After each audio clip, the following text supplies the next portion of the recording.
আমার একটা ব্লগার্স দেখলে সবাই একেবারে অবাক হয়ে যাবা।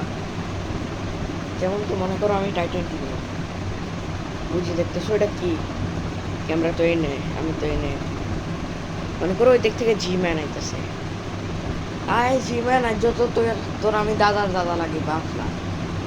আর যেই আমার ধাক্কা মারতে এলো, এরা আমি মারতেই এত সহজে এর আমি ধাক্কা খামু না।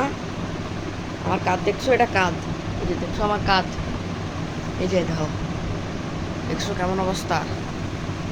এন থেকে শিল্ডের উপর থেকে নিয়ে ঠাস করে ঢুকাই দিন মাথার মধ্যে লাইকা, পুরে ঠাস শেষ।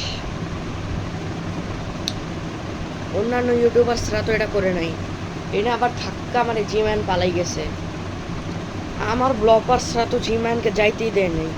এটা থাকলে জি ম্যান জিন্দা বাঁচবে, ওইটা আলাদা কথা যে ও রোবট হইলে তো বাঁচি যাবে, কিন্তু